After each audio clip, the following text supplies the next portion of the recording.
दिता है फिटनेस दी डोज अद्धा घंटा रोज़। प्रधानमंत्री होरें फिट इंडिया मूवमेंट का एक बरा पूरा होने के मौके पर ऑनलाइन फिट इंडिया संवाद दौरान लोगों गी फिट ते सेहतमंद रौहने आस्ते इस मंत्र गी अपने जीवन च अपनाने का आह्वान किया। प्रधानमंत्री होरें बक्ख-बक्ख परिसू आले वर्गें गित्तै फिटनेस प्रोटोकॉल की भी शुरुआत की।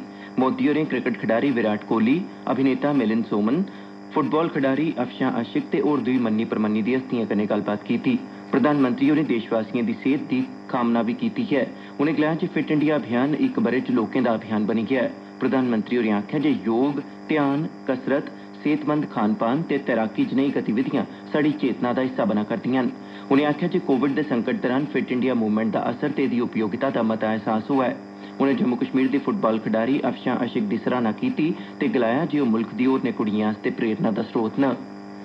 केंद्र सरकार ने आख्या जे रेहड़ी फड़ी आले आस्ते PM street vendors Atmanirbhar Nidhi PM Svanidhi योजना के तहत अजें तगर दोआर आस्ते 15 लाख थमां मते आवेदन हासल होए न। घरें मकानें ते शहरी मामले सरबंधी मंत्रालय ने दस्सिया है जे इन्हें आवेदनें चा 5.5 लाख लोकें लिए दोआर कर्जे मंजूर किए गए न ते तकरीब 2 लाख आवेदकें गी दोआर कर्जे देई भी दित्ते गेदे न। मंत्रालय कोविड लॉकडाउन दे मगरा कारोबार परतियै शुरू करने आस्ते 50 लाख रेहड़ी फड़ी आलें गी किश भी गिरवी रखे बिजन दोआर कर्जे उपलब्ध करवाने आस्ते पीएम स्वनिधि योजना लागू करा'रदा है। इस प्रक्रिया च तेजी आनने ते दोआर कर्जे आली प्रक्रिया गी सखल्ला बनाने आस्ते आवेदनें गी सिद्धे बैंक शाखें च भेजने दा फैसला कीता गेआ है। कृषि मंत्री नरेंद्र सिंह तोमर होरें आख्या जे संसद च पास कृषि विधेयक देसै दे करसानें दे जीवन च क्रांतिकारी बदलाव आह्नोग। उनें गलाया जे नमें कानून दे बनी जाने कन्नै करसानें गी अपनी उपज दा बेहतर मुल्ल हासल करने च होर मती आजादी थ्होग ते उनेंगी लाभ भी मता हासल होग। तोमर होरें कांग्रेस पार्टी पर दोष लाया जे ओह् मुल्क दे करसानें गी गुमराह करा'रदी है। मंत्री होरें गलाया जे घट्टो-घट्ट समर्थन मुल्ल एमएसपी एक प्रशासनिक फैसला है। एह् पैह्ले बी है हा, अज्ज भी है ते औने आह्ले समें च भी जारी रौह्ग। उनें गलाया जे रबी दी फसल दी रड़ थमां पैह्ले गै उनें एमएसपी घोषित कर दित्ती है। तोमर होरें गलाया जे राई बाई उत्पाद सरबंधी मंडी गी हटाने दा प्रावधान नेईं कीता गेआ ऐ। उनें इब्बी गलाया जे इस नमें बिल कन्नै करसान अपनी उपज गी इनें मंडियें थमां बाह्र भी अपनी मर्जी कन्नै बेची सकदे न, जेह्दे कन्नै उनेंगी पैह्ले थमां मते खरीददार हासल होङन। मंत्री होरें गलाया जे पैह्ले करसान गी मजबूरन अपनी फसल गी मंडी च बेचना पौंदा हा, पर हून इआं नेईं होग ते ओह् अपनी मर्जी कन्नै इनेंगी बाह्र भी बेची सकदा है। मंत्री होरें साफ कीता जे उपज बेचने दा करार छड़ा उपज तक्कर गै होग ते ओह्दा राई बाई आह्ली जमीन कन्नै कोई सरबंध नेईं होग। भारत ने आख्या जे भारत ते चीन बश्कार बनने आह्ले विवाद दे सब्भनें खेत्तरें च पूरी पराती रमानदारी लेई विचार विमर्श जारी रक्खने दे कन्नो-कन्नी दौनें पक्खें गी बनने दी परानी स्थिति गी बदलने दी इक तरफा कारवाइयें थमां बचना लोड़चदा है। मीडिया कर्मियें दे कन्नै वर्चुअल तरीके राएं गल्लबात दौरान विदेश मंत्रालय दे प्रवक्ता अनुराग श्रीवास्तव होरें गलाया जे दौनें पक्खें वरिष्ठ कमांडरें दी अगली बैठक तौले शा तौले सद्दने दा फैसला कीता है। इस म्हीने दी 21 तरीक गी माल्डो च भारत ते चीन दे वरिष्ठ कमांडरें दी 6वीं बैठक लग्गी ही। दौनें पक्खें कुसै भी गलतफहमी ते गैर जरूरी फैसलें गी दूर करने लेई जमीनी स्तर उप्पर सूचनाएं दे आदान प्रदान गी निग्गर बनाने दा फैसला लैता है। एह्दे अलावा दौनें मुल्खें बन्ने पर होर सैनिकें गी भेजने, स्थिति गी इक तरफा बदलने ते उसी होर गुंझलदार बनाने दी कुसै भी कार्रवाई थमां बचने दा भी फैसला लैता है। इस ब'रे 4 सितंबर गी माल्डो च भारत ते चीन दे रक्षा मंत्रियें दी बैठक ते फ्ही 10 सितंबर गी दौनें मुल्खें दे विदेश मंत्रियें दी बैठक दी पछोकड़ च लगभग 50 दिनें परैंत दौनें मुल्खें दे वरिष्ठ कमांडरें दी बैठक लग्गी। अनुराग श्रीवास्तव होरें दस्सेआ जे एह्दे कन्नै इस गल्लै दा पता लगदा है जे दवै पक्ख असल कब्जा रेखा दे नेड़े कुसै चाल्ली दा कोई टकराव नेईं चांह्दे न। चीन दा दोहरा चेहरा कल इक बारी फ्ही उसले दुनिया भरै दे सामने आई गेआ जिसले बीजिंग च इक संवाददाता सम्मेलन दे दौरान चीन दे विदेश मंत्रालय दे प्रवक्ता ने संयुक्त राष्ट्र सुरक्षा काउंसल च भारत लेई स्थाई सदस्यता दे मामले पर सवाल पुट्टे। उस्सै मंच पर चीन ने G4 मुल्खें आसेआ सुरक्षा काउंसल च सुधार दी मंग बारै कोई वचनबद्धता भी नेईं जताई। चीन दे विदेश मंत्रालय दे प्रवक्ता ने गलाया जे संयुक्त राष्ट्र सुरक्षा काउंसल च सुधारें गी लेइयै प्रबंधें बारै आम सैह्मति दी कमी है। भारत सने होरनें G4 मुल्खें संयुक्त राष्ट्र महासभा दे 75वें इजलास दे बारे कल होई गेदी वर्चुअल मीटिंग च बिजन चिर लाए दे सुलह सफाई आह्ली प्रक्रिया शुरू करने दी मंग कीती। G4 मुल्ख जिंदे च भारत, जापान, ब्राजील ते जर्मनी शामल न, उनें संयुक्त राष्ट्र सुरक्षा काउंसल दे विस्तार दी मंग तगड़ेयाई कन्नै पुट्टी। चीन गी छोड़ियै सुरक्षा काउंसल दे होरनें सभनें 4 सदस्यें भारत लेई स्थाई सदस्यता दा समर्थन कीता है। सीआरपीएफ दे director general doctor AP Maheshwari ते जम्मू कश्मीर पुलसा दे डायरेक्टर जनरल दिलबाग सिंह होरें कल उत्तरी कश्मीर दे सोपोर ते बारामूला इलाकें दा दौरा लाया, जित्थे उनें सुरक्षा स्थिति सने दौनें बलें पासेआ अमल च आह्न्ने जा'रदे कोविड-19 सरबंधी हीलें दा बी जायजा लैता। एह्दे अलावा उनें बारामूला आह्ले सीआरपीएफ दे सदर दफ्तर च दौनें बलें दे जवानें ते अफसरें दे इक सांझे दरबार गी संबोधित बी कीता।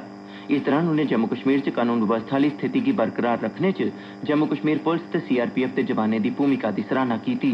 उनें गलाया जे जम्मू कश्मीर पुलिस सीआरपीएफ ते होरनें बलें पास्सेआ कीते जा'रदे खरे कम्में दी हर पास्से सराहना होआ करदी ऐ ते इनें बलें गी लोड़चदा ऐ जे ओह् अग्गे बी इस्सै चाल्ली कन्नै खरी कारकरदगी जारी रक्खन।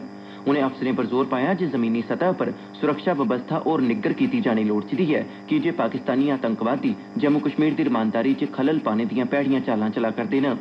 सीआरपीएफ दे डायरैक्टर जनरल होरें जम्मू कश्मीर च चलाए गेदे आतंकवाद विरोधी अभियानें दी कामयाबी गितै सुरक्षा बलें दी सराहना कीती।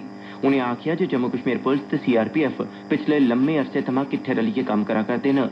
अपने भाषण च डीजीपी दिलबाग सिंह होरें गलाया जे बक्ख-बक्ख बलें पास्सेआ आपूं च नेड़मा तालमेल बनाइयै कीते जा'रदे कम्में इक नमीं मिसाल पेश कीती ऐ।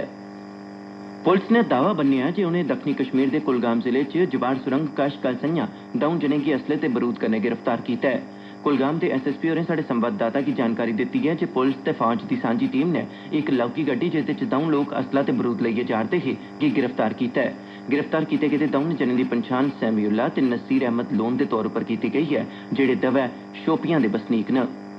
एह् खबरां तुस आकाशवाणी जम्मू थमां सुना'रदे हो ते हुन बाकी दिएं खबरें कन्नै श्रुति खजूरिया। सेहत मैह्कमे ने जम्मू जिले च घरें च नवेकले रखे गेदे कोरोना कसरियें ते आम लोकें अंदर डर त्राह दूर करने दे मकसद कन्नै इक समर्पित कॉल सेंटर स्थापित कीता है जेड़ा हर रोज बडलै 8 बजे शा रातीं 8 बजे तक्कर कम्म करोग। आकाशवाणी दे जम्मू संवाददाता दी रिपोर्ट मताबक इस कॉल सेंटर दे राएं घरें च बक्खरे रखे गेदे कोरोना कसरियें गी मनोवैज्ञानिक सहयोग ते सलाह मशवरा उपलब्ध करवाया जाग। पिछले 2 दिनें दौरान इस कॉल सेंटर च 500 लोकें फोन कीता है। एह्दे अलावा कॉल सेंटर दी तरफा 5156 कोरोना कसरियें गी फोन करियै उनेंगी इस दौरान केह् करना ते केह् नेईं करना लोड़चदा इस बारै महत्वपूर्ण जानकारियां दित्तियां गेईयां। इस सेवा दा मकसद बेल्ले सिर मेडिकल सहायता उपलब्ध करोआइयै कोरोना करी होने आह्ली मौतें दी गिनतरी गी घट्ट करना है। जम्मू दे सरकारी मेडिकल कॉलेज ते एह्दे सरबंधित ते सहयोगी अस्पतालें च कोविड-19 दे सारे मरीजें दा इलाज कोविड-19 सरबंधी नियम व्यवस्था राएं कीता जा करदा है। जीएमसी जम्मू दे प्रिंसिपल डाक्टर नसीब चंद डीगरा होरें आखेआ जे कोविड-19 थमां ग्रस्त मरीजें दी दिक्खभाल सरबंधी नियमें मताबक होआ करदी ऐ। उनें गलाया जे ऑक्सीजन दी लोड़चदी मात्रा च उपलब्धता ऐ, इंदी कोई कमी नेईं ऐ ते सब्बै डाक्टर अपनी ड्यूटी मताबक गै कम्म करा करदे न।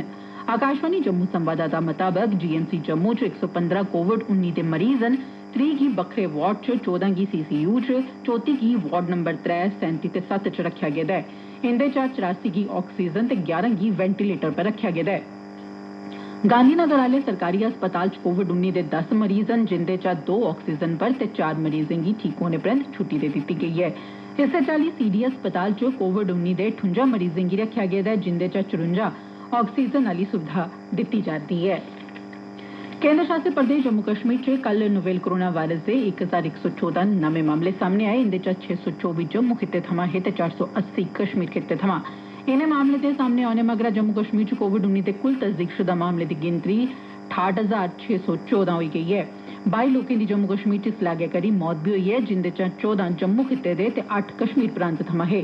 कुल तस्दीकशुदा 48,614 मामले चा 19,451 सक्रिय मामले न। 48,079 मरीज ठीक होई चुके दे न जिसलै कि अजें तगर इस लागै करी 1,084 लोकें अपनी जान बी गवाई ऐ। इंदे चा 283 जम्मू खित्ते थमां ते 801 कश्मीर खित्ते थमां हे। कोविड-19 दे 1,549 होर मरीजें गी ठीक होने परैंत बक्ख-बक्ख अस्पतालें थमां छुट्टी बी थ्होई गेई। केंद्र शासित प्रदेश जम्मू कश्मीर दी सरकार ने अजें तगर अपने 4,94,566 बसनीकें गी लखनपुर आह्ले शिड़क रस्ते ते कोविड विशेष रेलगड्डिएं तैह्त मुल्ख ते होरनें हिस्सें थमां जम्मू कश्मीर च वापस आनेआ ऐ। इनें बसनीकें दी वापसी दौरान सब्भनें जरूरी दिशा निर्देश ते मानक संचालन सरबंधी प्रक्रियाएं दा सख्ती नै पालन यकीनी बनाया गेआ। ते हुन खीरै च खास खबरां इक बारी परती है। प्रधानमंत्री नरेंद्र मोदी होरें देशवासियें गी तंदुरुस्त रौह्ने दा इक नमां मंत्र दित्ता है, फिटनेस दी डोज अद्धा घैंटा रोज।